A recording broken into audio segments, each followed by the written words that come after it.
A swirl of dust rose around Catherine Collins' bare feet as she stumbled down the deserted trail, her wedding dress torn at the hem and her once perfect hair falling in wild tendrils around her flushed face.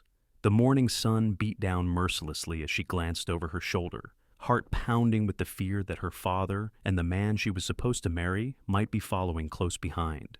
It was 1878 in the Montana Territory, and Catherine had just made the most impulsive decision of her 22 years. She had fled her own wedding, leaving behind a prominent banker husband to be a father who had arranged the marriage for his financial benefit, and a life that would have suffocated her soul. Her feet were bleeding now, little cuts from the rocky trail making each step more painful than the last. She had kicked off her satin wedding shoes miles back when the heels had broken and slowed her down. The dress that had cost her father a small fortune was now soiled beyond recognition, the delicate lace torn in several places where it had caught on brush and branches. Catherine paused, leaning against a gnarled oak tree to catch her breath. The distant sound of hoofbeats made her blood run cold. Someone was coming. She looked around frantically for somewhere to hide, but the sparse terrain offered little cover. The hoofbeats grew louder, and she knew she couldn't outrun a horse. Tears of frustration and fear streamed down her face as she contemplated her options. The rider came into view around the bend in the trail, a tall figure on horseback, silhouetted against the morning sky. Catherine froze, hoping somehow she might blend into the shadows of the tree, but it was too late. The rider had spotted her and was approaching at a trot. As he drew closer, Catherine could make out a lean, weathered face beneath the brim of a dusty brown hat. He wasn't one of her father's men, or anyone she recognized from town. He pulled his horse to a stop a few feet away, studying her with intense blue eyes. "Mornin', miss," he said, his voice deep and measured. "Seems to me you might be a bit far from where you ought to be." Catherine straightened her spine, trying to maintain some dignity despite her disheveled appearance. "I'm exactly where I need to be, which is away from where I was." A slight smile tugged at the corner of the stranger's mouth. He dismounted in one fluid motion, revealing his tall frame. His clothes were functional and wore a faded blue shirt, leather vest, and denim pants tucked into scuffed boots. A gun belt hung at his hip, but there was nothing threatening in his demeanor. "Name's Wade Hawkins," he said, removing his hat briefly in greeting. "And you look like you could use some help, Miss Catherine," she replied, deliberately omitting her surname. "And I don't need help. I just need to keep moving." Wade glanced down at her bloodied feet and then back at her face. "Those feet tell a different story. Where are you headed?" Catherine hesitated. The truth was, she had no destination in mind beyond away. She had acted on impulse when she fled through the church's back door just minutes before she was to walk down the aisle. "I don't know," she admitted finally. "Somewhere my father can't find me. Somewhere I can breathe." Wade nodded as if her answer made perfect sense. He looked back down the trail, then up at the sun. "Whoever you're running from, they'll be following this trail. It's the only one for miles." As if to confirm his words, the distant sound of multiple horses reached them. Catherine's face paled. "That'll be them," she whispered. Without another word, Wade moved toward her. "Permission to help you, Miss Catherine?" Something in his steady gaze made her trust him. She nodded quickly. Wade gently scooped her up, one arm under her knees and the other supporting her back. With surprising ease, he placed her on his horse, then swung up behind her. "Hold tight," he murmured near her ear as he gathered the reins. "I promise you'll be safe. I know these hills better than most, and I know just where to go." With that, he turned his horse off the trail and into the brush, setting a quick pace away from the approaching riders. Catherine clung to the saddle horn, acutely aware of the stranger's solid presence behind her. She had just put her life in the hands of a man she'd met moments ago, but somehow it felt like the first right decision she'd made in a long time. Wade guided his horse through terrain that seemed impassable, narrow game trails, shallow creek beds, and dense patches of pine and aspen. He rode with confidence, occasionally glancing back to ensure they weren't being followed. The horse, a sturdy buckskin gelding, picked its way carefully over the rough ground, seeming to understand the need for both speed and stealth.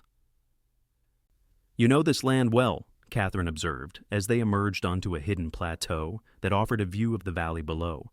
She could see the town in the distance, a collection of buildings that looked like children's toys from this height. "Been riding these hills since I was a boy," Wade replied. "My pa was a trapper before he settled down to ranch. Taught me every hidden trail and hollow in this part of the country." Catherine nodded, watching as he scanned the terrain below. She noticed a thin scar that ran along his jawline, and the way his eyes narrowed slightly as he concentrated. There was a quiet confidence about him that made her feel secure despite the precariousness of her situation. "No sign of pursuit," he said finally. "But we should keep moving. There's a cabin about an hour's ride from here. It belonged to an old friend who's passed on now. No one uses it these days except me when I'm working this range." He looked down at her torn dress. "It's not much, but it's dry and safe. You can rest there while we figure out your next steps." Catherine realized she was trembling, the adrenaline that had carried her through her escape beginning to wear off. "Thank you, Mr. Hawkins." "Wade," he corrected gently. "Out here, formalities don't mean much." They continued their journey, climbing higher into the foothills. The morning warmed as they rode, and Catherine found herself dozing, exhaustion overtaking her. She startled awake when Wade spoke. "There it is?" The cabin was small but sturdy, built of logs and nestled against a rocky outcropping that sheltered it from the worst of the mountain winds. A small corral stood empty beside it, and a stream gurgled nearby. It looked peaceful and, most importantly, hidden from casual view. Wade dismounted and reached up to help Catherine down. Her legs nearly buckled when her feet touched the ground, and he steadied her with strong hands on her waist. "Easy now," he said. "Those feet need tending." He led her to the cabin, still supporting much of her weight. Inside, it was simple but clean: a table with 2 chairs, a cast-iron stove, a narrow bed in one corner, and shelves stocked with basic supplies.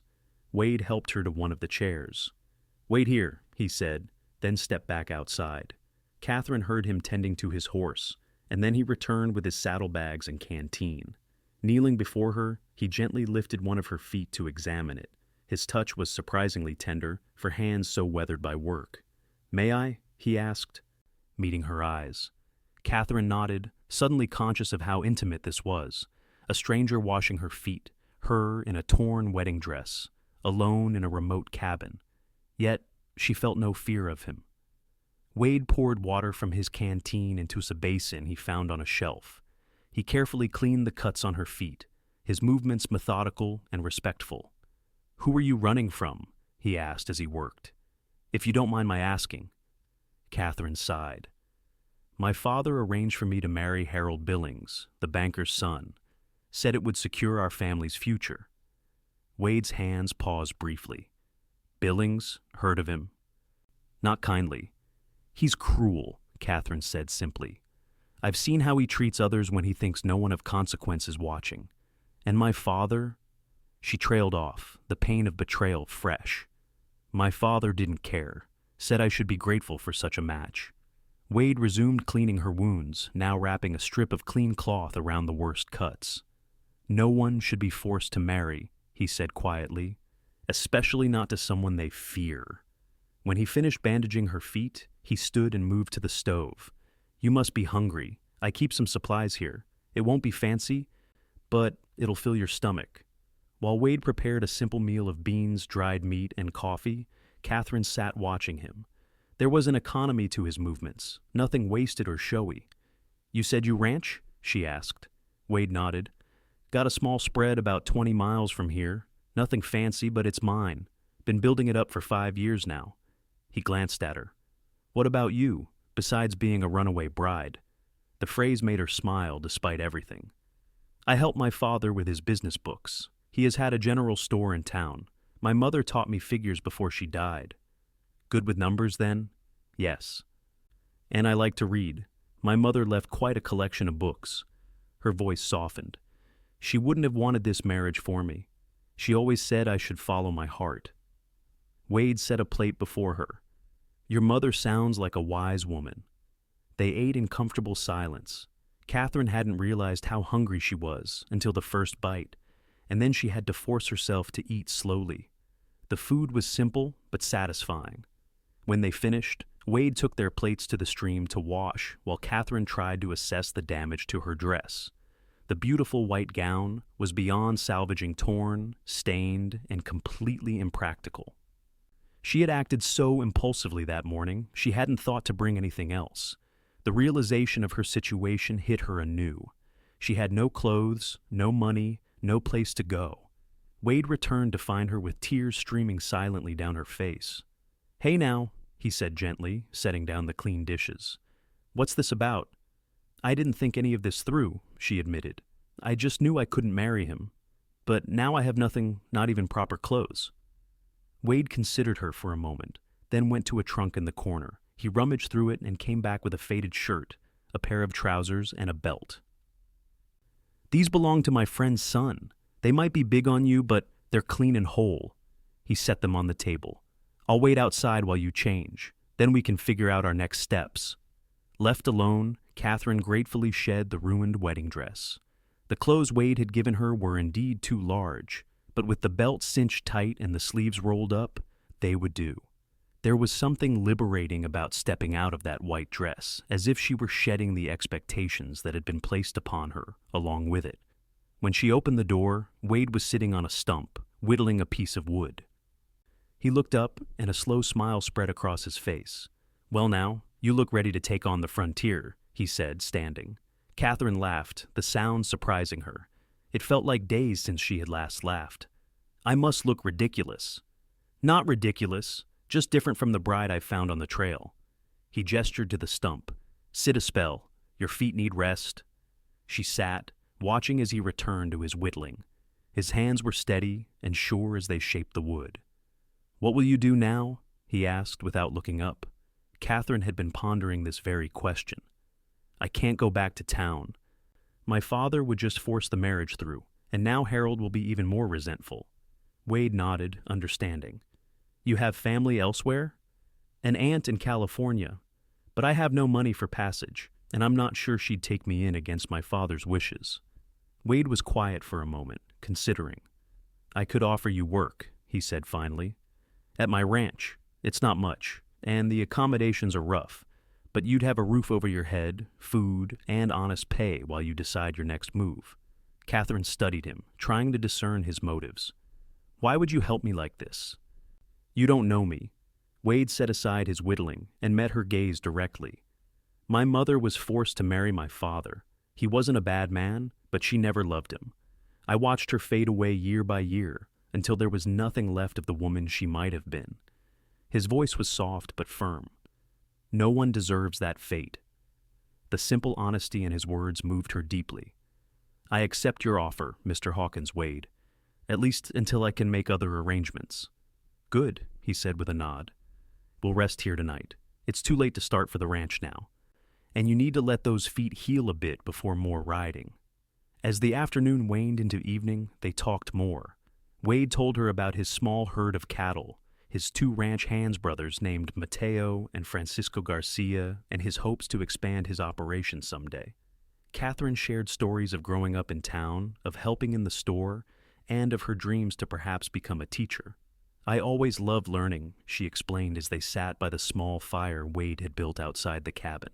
The evening was mild, with a gentle breeze stirring the pines. "There's something magical about books. They can take you anywhere.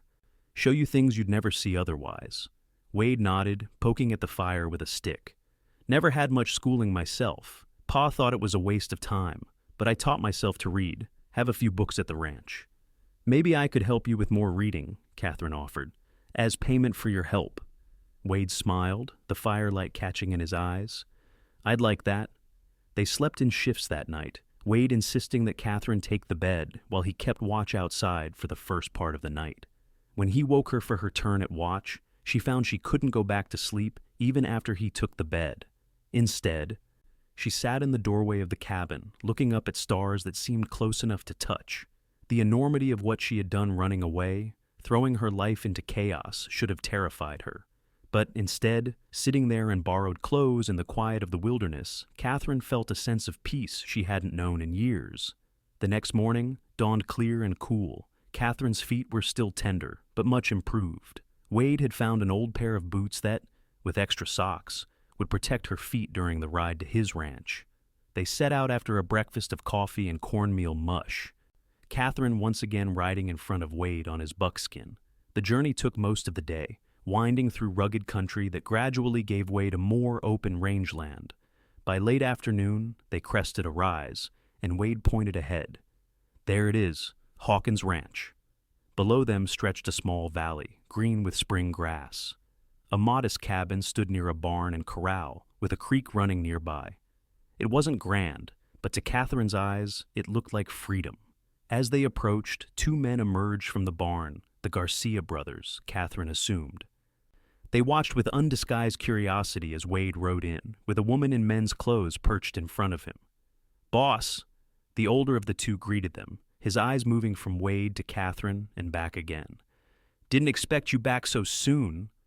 "Change of plans, Mateo," Wade replied, dismounting and then helping Catherine down.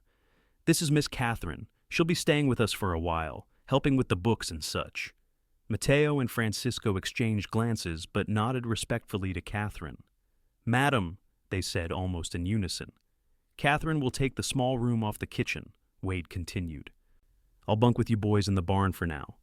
Before Catherine could protest this arrangement, Wade was leading her toward the cabin, his hand lightly supporting her elbow. "It's not much," he said as they approached, "but it's home." The cabin was indeed simple, but well built and clean. The main room served as both kitchen and living area, with a stone fireplace, a sturdy table with chairs, and a few pieces of mismatched furniture. A door led to what must be Wade's bedroom, and another smaller door opened to what would be her room, little more than a storage space converted to sleeping quarters, with a narrow cot, a small chest, and a hook on the wall for clothes. "Like I said, it's not much," Wade repeated, looking slightly embarrassed now. Catherine turned to him with a genuine smile. "It's perfect. I can't thank you enough for this." Wade ducked his head slightly, a hint of color touching his tan cheeks. "I'll let you get settled. There's a wash basin and some soap on the shelf there. Supper's usually at sundown." Left alone, Catherine sat on the edge of the cot, taking a deep breath. For the first time since her impulsive flight, she allowed herself to truly consider her situation. She was miles from everything familiar, dependent on the kindness of a man she barely knew, with nothing to her name but a torn wedding dress and borrowed clothes. And yet, she felt more at peace than she had in years. She washed her face and hands, combed her fingers through her tangled hair as best she could, and straightened her borrowed clothes. Then, squaring her shoulders, she stepped out to face her new life, however temporary it might be. The days that followed fell into a rhythm. Catherine's primary task was to organize Wade's accounts and records, which were in a state of well-intentioned chaos. She discovered he had a good head for business, but little patience for paperwork. Gradually, she brought order to his financial records, showing him where he was losing money and where he might improve profits. In return, Wade taught her about ranch life. Though her feet were still healing, she insisted on learning what she could. She learned to collect eggs from the cranky hens, to churn butter, and even to milk the solitary cow that provided dairy for the ranch. The Garcia brothers were initially reserved around her, but they warmed up when they discovered she was genuinely interested in learning and carried her weight. One evening, about 2 weeks after her arrival, Catherine was sitting on the porch step, watching the sunset paint the sky in brilliant oranges and pinks. Wade came and sat beside her, offering her a cup of coffee. "Thank you," she said, accepting the cup and breathing in the rich aroma. "Found something today," Wade said, reaching into his pocket. He pulled out a small book, its leather cover worn smooth with age. "It was my mother's. Thought you might like it, being fond of reading."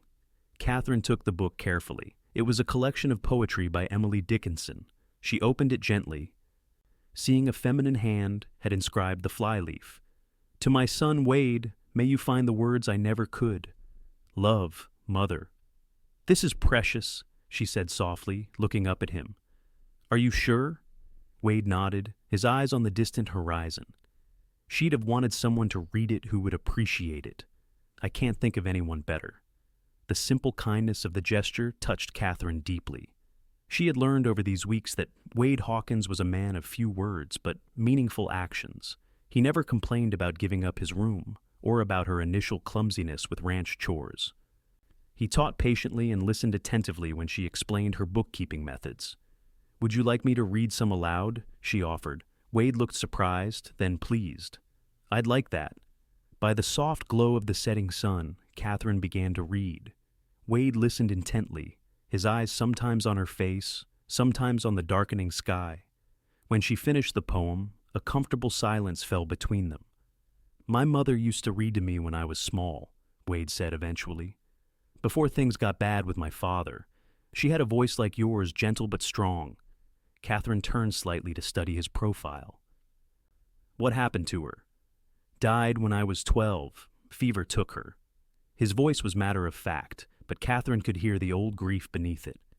"Pa never really recovered. Took to drinking, let the farm go to ruin. He passed 5 years back." "I'm sorry," Catherine said simply. Wade nodded acknowledgement. "What about your mother?" he asked. "She died when I was 16, Catherine replied, looking down at the book in her hands. "She caught pneumonia one winter and never recovered. After she was gone, my father changed, became harder, more focused on money and status. The store did well, but it was never enough for him."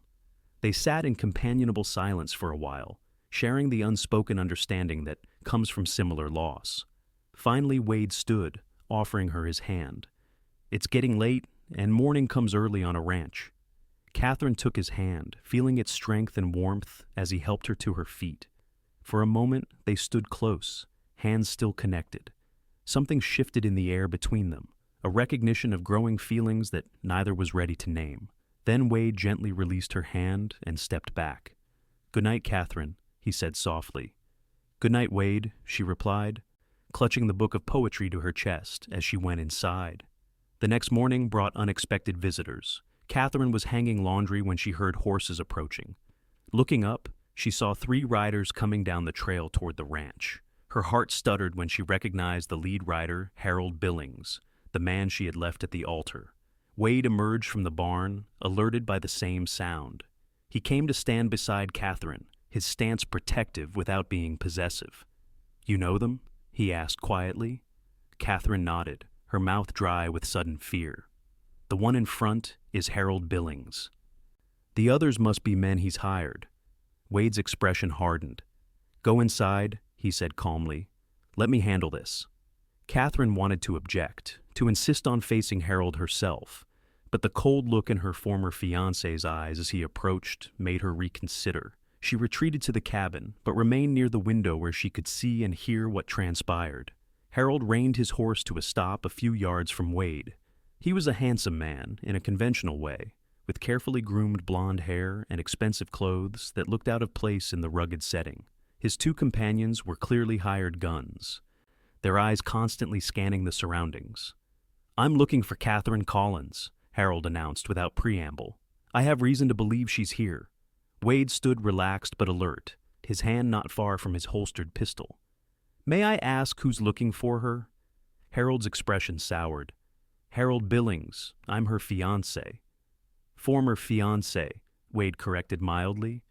"From what I understand, Miss Collins made her feelings on that arrangement quite clear."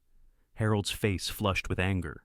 "This is none of your concern, Cowboy. Catherine is coming back with me to fulfill her obligations. Her father and I have an agreement." Wade didn't move, but something in his stance changed, becoming more formidable. "Miss Collins isn't property to be traded in some agreement. She's a grown woman who's made her choice." Harold sneered. "And I suppose her choice is you?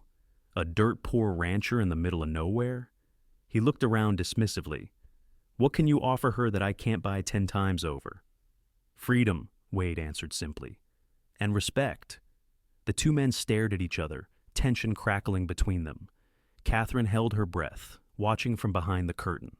Finally, Harold reached into his coat and pulled out a paper. "I have here a document signed by Judge Parker, granting me the right to reclaim my wayward bride." He held it out. "The law is on my side, Cowboy. Now step aside before I have my men remove you." Wade didn't take the paper or step aside. "That document isn't worth the paper it's printed on out here. And if you or your men take 1 step toward this house, you'll regret it." Catherine couldn't stand it any longer. She pushed open the door and stepped outside, chin raised defiantly. "I'm not going anywhere with you, Harold." Harold's attention shifted to her, his eyes narrowing as he took in her appearance, the simple dress she had sewn from fabric Wade had purchased in town, her hair pulled back in a practical braid, her stance confident despite her fear. "Catherine, stop this nonsense," Harold said, his tone condescending. "You've had your little adventure. Now it's time to come home and fulfill your duties. Your father is beside himself." "My father sold me to you to cover his gambling debts," Catherine shot back, moving to stand beside Wade. "I know all about the loans you gave him, Harold. I saw the books." Harold's expression confirmed her words. "It was a mutually beneficial arrangement. One you agreed to." "I agreed under duress," Catherine replied, "and I've changed my mind. I'm not marrying you, Harold. Not now, not ever." Harold's face darkened with rage. "You don't have a choice," he spat. "You're coming with me if I have to drag you back." He made as if to dismount, but Wade's hand moved to his gun. The two hired men immediately reached for their weapons, but they were a fraction too slow. Wade had his pistol drawn and leveled before they cleared leather. "I wouldn't," Wade said calmly. "I don't want bloodshed on my land, but I will defend what's mine." The possessive phrase sent an unexpected thrill through Catherine, though she knew Wade was referring to his property, not her. Still, she found herself moving closer to him, her arm brushing against his in silent support. Harold, seeing himself outmatched, straightened in his saddle. "This isn't over," he warned. "I have friends in high places. I'll be back with the law." "You do that," Wade replied evenly. "But know this, Catherine stays here of her own free will. Any man who tries to take her against her wishes will answer to me." With a final venomous glare, Harold wheeled his horse around. His men followed, casting wary glances back at Wade, whose gun remained steady until they were well down the trail. Only when the riders had disappeared from view did Wade holster his weapon and turn to Catherine. "Are you all right?" She nodded, though she was trembling slightly. "Thank you. I'm sorry to bring this trouble to your door." Wade shook his head. "You have nothing to apologize for." He looked in the direction the riders had gone, his expression troubled. "But he'll be back, and likely with more men next time." Catherine knew he was right. Harold Billings was not a man to accept defeat, especially not one that wounded his pride so publicly. "What should we do?" Wade considered for a moment. "For now, we go on as before, but we'll need to be watchful." He met her eyes directly. "Catherine, if you want to leave, find somewhere else, somewhere he wouldn't think to look for you, I understand." "No," she said firmly. "I'm tired of running. Besides, She hesitated, then continued more softly. "I've come to care for this place, and the people here." Something warm flickered in Wade's eyes. "Then we'll face whatever comes together." The encounter with Harold cast a shadow over the ranch in the days that followed. Wade insisted that Catherine not go anywhere alone, and he asked the Garcia brothers to take turns keeping watch. It was a tense time, but life on the ranch continued. Cattle needed tending, meals needed cooking, accounts needed balancing. A week passed with no sign of Harold or his men. Then, 2 weeks. Catherine began to hope that perhaps he had given up, found another heiress to court, or simply decided she wasn't worth the trouble. But Wade remained vigilant, his eyes scanning the horizon whenever he rode in from checking the herd. Despite the underlying tension, or perhaps because of it, Catherine found herself growing closer to Wade. Their evening conversations on the porch became a cherished ritual. Sometimes they read together from his mother's book of poetry. Other times they simply talked, sharing pieces of their pasts and hopes for the future. Catherine learned that Wade had dreams beyond his small ranch. He wanted to breed horses someday, having a special touch with the animals that even the Garcia brothers acknowledged. Wade, in turn, discovered Catherine's passion for education and her secret wish to open a school where children from ranches too remote for town could learn to read and write. One evening, about a month after Harold's visit, they were sitting closer than usual on the porch steps. The night was cooler than normal, and Catherine had unconsciously moved toward Wade's warmth. Their shoulders touched, and neither moved away. "Have you thought about what you'll do next?" Wade asked, breaking a comfortable silence. "You mentioned your aunt in California." Catherine was quiet for a moment. The truth was she had thought less and less about leaving as the weeks passed.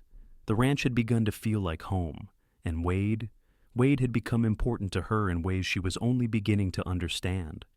"I'm not sure California is where I belong anymore," she said carefully. "I've come to care for this place." Wade turned to look at her, their faces close in the gathering darkness. "Just the place?" he asked, his voice low and a little rough. Catherine's heart quickened. "No," she admitted, "not just the place."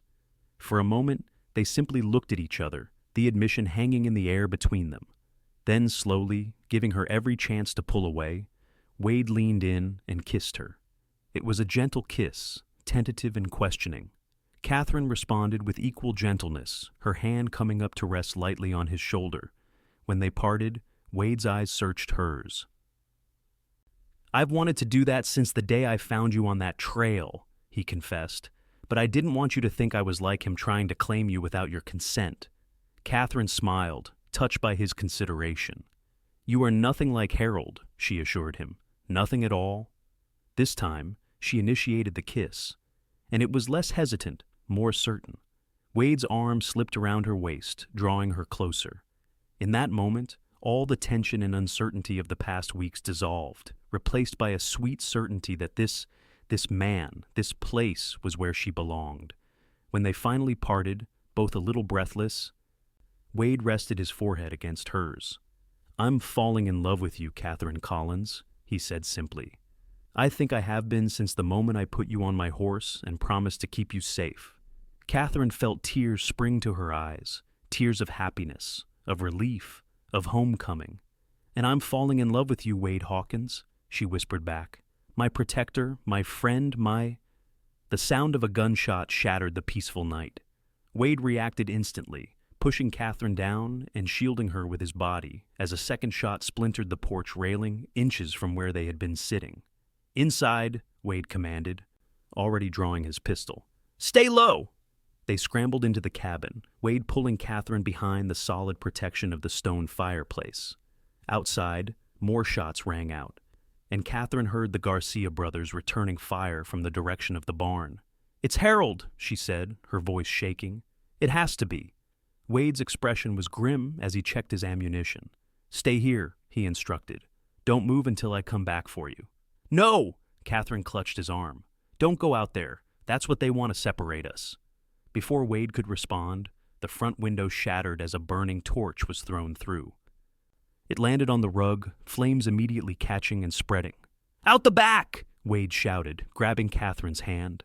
They ran for the kitchen door, but as they reached it, it burst open, revealing Harold Billings himself, a revolver in his hand. "Going somewhere?" he sneered, his face twisted with malice in the growing firelight. "I told you I'd be back." Wade pushed Catherine behind him, his own gun trained steadily on Harold.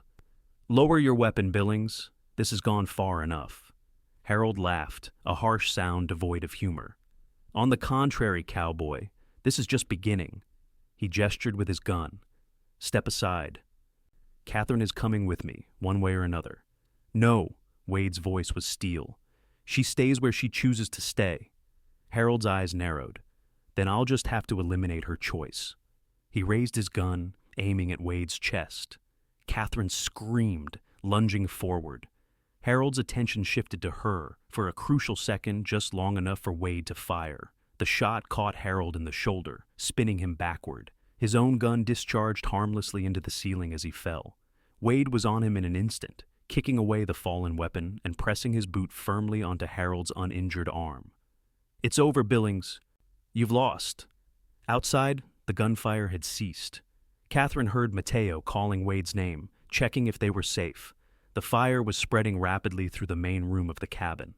"We're here!" Wade shouted back. "We've got Billings. Get some water on that fire." Harold glared up at them, blood soaking his expensive coat. "You'll regret this," he gasped. "Both of you. I have friends in high places. Yes, you mentioned that." Wade cut him off.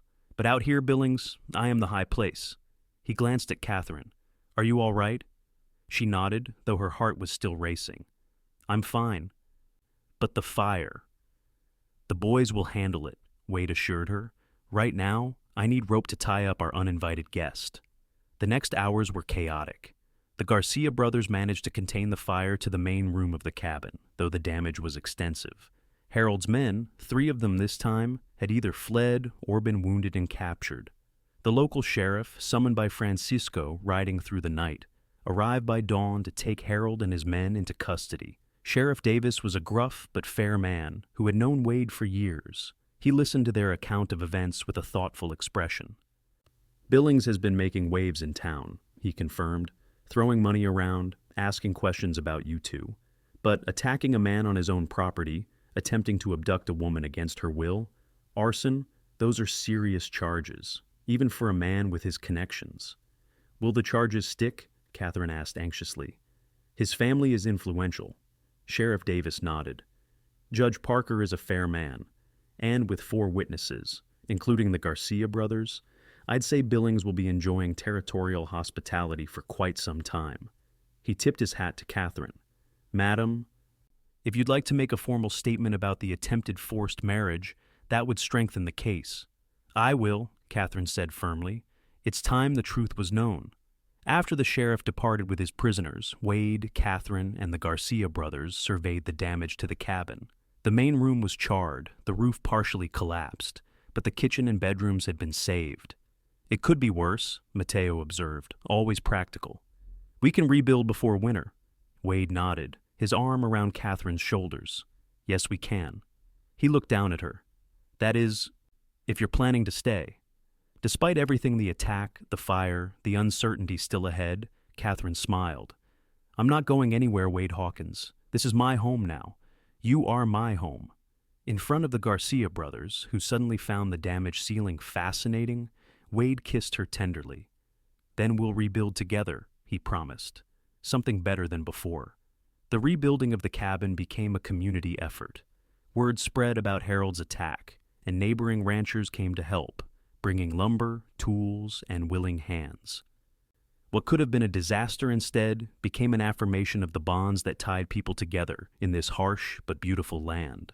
As summer waned into autumn, the cabin took shape larger than before, with a proper bedroom for Catherine and a small room that could one day serve as a classroom for ranch children. Wade worked tirelessly, his vision for their home expanding with each day, incorporating Catherine's ideas and dreams into the structure.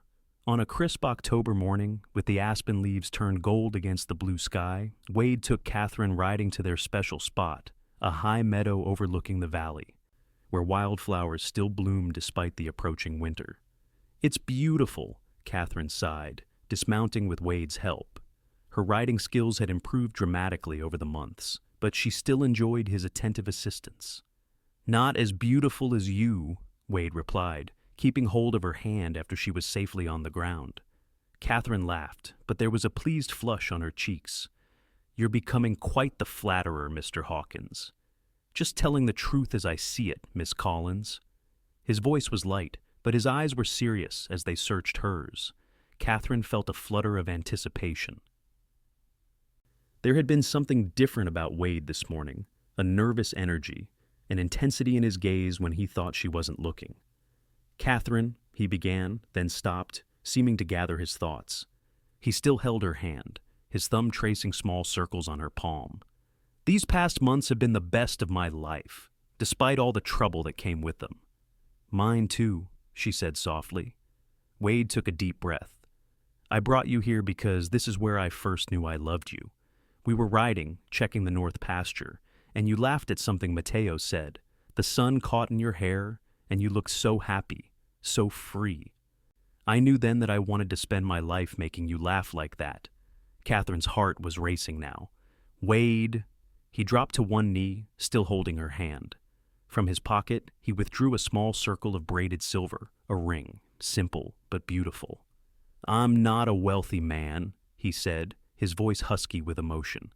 "I can't give you fine dresses or fancy houses, but I can promise to love you, protect you, and honor your freedom and your dreams for all the days of my life." His blue eyes held hers steadily. "Catherine Collins, will you marry me?" Tears of joy filled Catherine's eyes, spilling onto her cheeks. "Yes," she whispered. Then louder, "Yes, Wade Hawkins, I will marry you." Wade slipped the ring onto her finger, then rose to pull her into his arms. Their kiss was full of promise and passion, sealing the commitment they had just made. When they finally parted, Wade rested his forehead against hers. "I made the ring myself," he admitted. "Silver from my mother's brooch. I wanted you to have something special, something with history." Catherine looked down at the delicate braided band. "It's perfect," she said truthfully. "More meaningful than any diamond could ever be."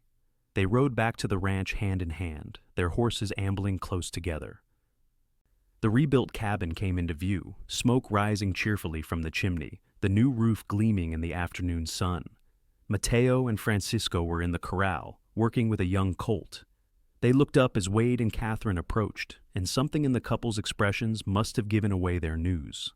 The brothers exchanged knowing glances, then Mateo raised his hat in salute. "About time, boss," he called, grinning widely. Wade laughed, a sound of pure happiness that echoed across the ranch yard. "Some things are worth waiting for, Mateo." They were married 2 weeks later, in a simple ceremony at the ranch. The local minister rode out to officiate, and neighbors from miles around came to celebrate. Catherine wore a dress of soft blue fabric that Wade had ridden 3 days to purchase from a proper dressmaker in the next county. Wade wore a new shirt and his best denims, freshly polished boots, and a look of such pride and love that it brought tears to the eyes of the women present. When the minister pronounced them husband and wife, Wade gathered Catherine into his arms and kissed her with a tenderness that spoke volumes about the depth of his feelings. The gathered crowd erupted in cheers and whoops, Mateo firing his pistol into the air in celebration, despite the minister's disapproving look. The festivities continued well into the night, with music and dancing, food and drink shared freely among friends old and new. As the evening waned, Wade led Catherine away from the celebrating guests, toward their cabin, their home. On the porch, he paused, turning to face her.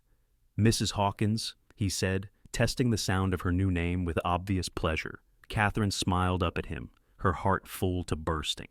"Mr. Hawkins," she replied, reaching up to trace the line of his jaw with gentle fingers. In one swift motion, Wade swept her into his arms, cradling her against his chest. "I believe this is how our story began," he said softly. "A barefoot woman in need of rescue." Catherine laughed, wrapping her arms around his neck, and a cowboy on horseback promising safety. "I keep my promises," Wade murmured, carrying her across the threshold into their home, their future. 5 years later, Catherine stood on the porch of their expanded ranch house, watching as Wade taught their 4-year-old daughter, Elizabeth, to sit properly on her first pony. The little girl's delighted laughter carried across the yard, reminding Catherine so much of her husband that it made her heart swell with love. Beside her, 2-year-old James toddled on sturdy legs, clutching the porch railing as he watched his father and sister with wide blue eyes, Wade's eyes. Catherine rested her hand on her rounded belly, where their third child grew. Life had blessed them abundantly. The ranch had prospered under their joint care. Wade's dream of breeding horses had become reality, with Hawkins Ranch now known throughout the territory for its quality stock. Catherine's dream, too, had flourished. A small schoolhouse stood near the main house, where she taught not only their children, but those from neighboring ranches 3 days each week. Harold Billings had been sentenced to 5 years in territorial prison for his crimes. Upon his release, he had left the area, his reputation and fortune diminished. Catherine's father had written once, a grudging letter of reconciliation that she had answered with civility but firm boundaries. That chapter of her life was closed. Wade looked up from the corral, catching her eye. He smiled that same slow, warm smile that had first won her trust on a dusty trail years ago. Elizabeth waved excitedly, and Catherine waved back, her silver-braided ring catching the sunlight. She thought about that desperate day when she had fled her wedding, barefoot and terrified. How strange and wonderful that the worst day of her life had led to the best decision she had ever made. Running away had, paradoxically, brought her home to this land, to this life, to this man who had placed her on his horse and promised her safety, never knowing he was also promising her love, family, and a future brighter than either of them could have imagined. As Wade lifted Elizabeth from the pony and set her down to run toward the house, Catherine gathered little James into her arms and stepped forward to meet them, her family, her home, her heart, multiplied and reflected in the faces she loved most in the world. Wade reached her first, dropping a kiss on her lips and another on James's tousled head. "Happy?" he asked, his hand coming to rest protectively over hers on her rounded belly. "Completely," she answered truthfully. And as Elizabeth crashed into their legs, demanding attention, as James squirmed to be set down to join his sister, as Wade's arm encircled her waist, Catherine knew with absolute certainty that some journeys, even those that begin in fear and desperation, lead exactly where they are meant to. For her, that destination had always been here, standing in the dust of a ranch yard, surrounded by love, her bare feet firmly planted on the land she now called home, beside the cowboy who had kept his promise of safety and given her so much more.